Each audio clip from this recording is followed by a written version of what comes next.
अस्सलाम वालेकुम जी, आप मेरा YouTube चैनल देख रहे हैं। मैं सोहराब बरकत हूँ। भारत के अंदर से कुछ ख़बरें आई हैं और वो ख़बरें हौसला अफजा भारत के लिए नहीं हैं।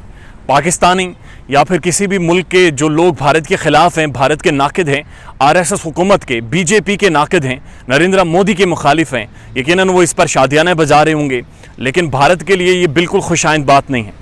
अमेरिकन प्रेसिडेंट जो बाइडेन ने कुछ दिन पहले भारत के ऊपर सैंक्शंस लगाने की, भारत के ऊपर पाबंदियां लगाने की बात की है और उसके लिए उन्होंने अपने जो डिफेंस सेक्रेटरी हैं लॉयड ऑस्टिन, उनको भारत भेजा एक हंगामी इजलास के लिए, और उसने भारत में कुछ अहम शख्सियात के साथ मुलाकात की है और कुछ अहम शख्सियात को धमकियां दी हैं। और जो ज़राए बता रही हैं, जो कुछ अखबारात में रिपोर्ट हुआ, जो भारत की कुछ अखबारात में रिपोर्ट हुआ, उनके मुताबिक भारत के अंदर लॉयड ऑस्टिन ने जो बाइडेन थे प्रेसिडेंट अमेरिका, उनका पैगाम पढ़कर सुनाया और उस पैगाम में बड़ी ख़तरनाक सूरत हाल है।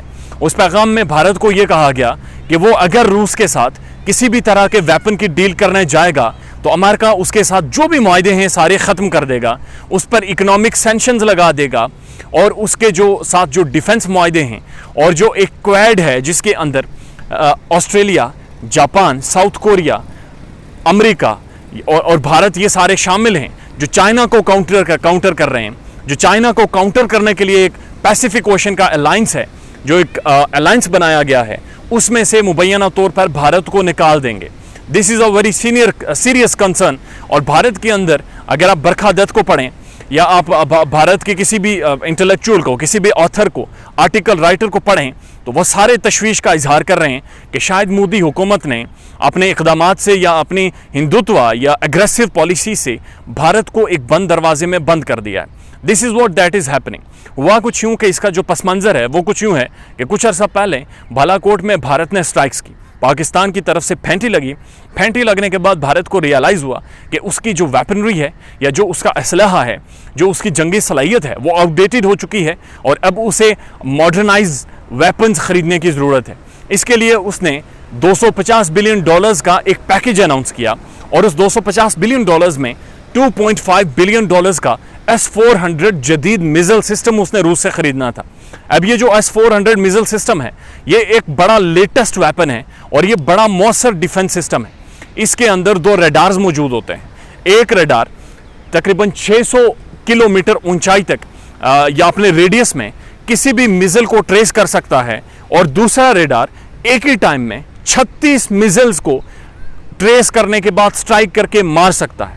So this is a very latest technology और जो भी मुल्क ख़रीदेगा वो यकीनी तौर पर बड़ा मजबूत हो जाएगा। लेकिन किसी भी मुल्क को जब ये वेपन्स रूस देता है तो ये तब तक नहीं देता जब तक रूस के प्रेसिडेंट व्लादिमीर पुतिन खुद उस पर साइन ना कर दें या खुद उस पर बात ना कर दें एक बार। ये बड़ा ज़बरदस्त वेपन है। कुछ दिन पहले जब टर्की ने मुआहिदा किया रूस के साथ S-400 मिज़ल सिस्टम के हवाले से, तो अमेरिका ने उस पर सैंक्शंस की बात की, अमेरिका ने उसे धमकी दी और अमेरिका ने उसे नेटो अलायंस से निकालने की भी बात की।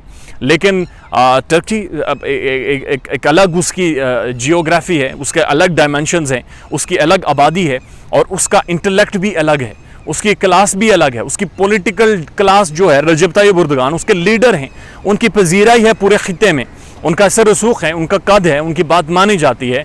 But Narendra Modi, as you all knows, he is a criminal और he is a butcher, he is a criminal, he is a murderer, he is not a leader but a murderer. तो उसके जो जंगी जुनून था कि वो S-400 मिज़ल सिस्टम ख़रीदेगा, वो उसके गले में फंदा बनकर पड़ा है। यहीं तक बात महदूद नहीं रही। 150 से ज़्यादा एकेडमिक इंस्टीट्यूशंस ने भारत को कंडेम किया है और उसके ऊपर कंसर्न जाहिर किए हैं। न्यू दिल्ली में भारत की प्रोमिनेंट यूनिवर्सिटी, अशोका यूनिवर्सिटी के प्रोफेसर एक बड़े प्रोमिनेंट प्रोफेसर्स हैं, उनकी बड़ी खिदमात हैं एजुकेशन में, पूरी दुनिया की एजुकेशन में। उनको यूनिवर्सिटी से पॉलिटिकल प्रेशर की वजह से निकाला गया क्योंकि वो मोदी हुकूमत के ख़िलाफ़ लिखते थे या बात करते थे, जिस पर दुनिया भर में 150 से ज़्यादा एकेडमिक्स ने, जिसमें हार्वर्ड शामिल है, जिसमें कैम्ब्रिज शामिल है, जिसमें दुनिया के जो प्रोमिनेंट इंस्टीट्यूशंस हैं, लंदन स्कूल ऑफ इकोनॉमिक्स है, कोलंबिया यूनिवर्सिटी है, इन सब ने कंसर्न जाहिर किए हैं, बड़ी सीरियस तशवीश जाहिर की है। और उसके बाद अचानक से और फौरी तौर पर जो डिफेंस सेक्रेटरी हैं उनका भारत में आना और इस तरह से भारत को धमकी देना is a very serious concern to BJP हुकूमत एंड स्पेशली मोदी और उनके जो हवारी हैं और या जो उनके साथ जो क्रिमिनल्स हैं या उनका जो एक नेक्सस है, एक ख़ास किस्म का नेक्सस है जो उनके साथ मिलकर इस तरह की डिफेंस और जंगी जुनून वाले इक़दाम करता है। इस सारी डेवलपमेंट पर हम आपको मज़ीद आगाह करते रहेंगे, but this is a very serious concern. और मुबैना तौर पर यह भी कहा गया कि जो पाकिस्तान और भारत की जो DGMOs ने लाइन ऑफ कंट्रोल में एक सीज़ फायर का मुआहदा दोबारा से उसको रिव्यू किया, रिवाइज किया और वो एक टेलीफोनिक कन्वर्सेशन हुई अचानक। हालांकि भारत और पाकिस्तान के बड़े हॉस्टाइल इन्वायरमेंट है, इस वक्त बड़ा हार्श इन्वायरमेंट है, बड़ी हार्श टोन इस्तेमाल होती है, तो कहीं से भी ऐसा नहीं लग रहा कि कोई डिप्लोमेटिक रिलेशंस दोनों कंट्रीज़ के दरमियान हैं।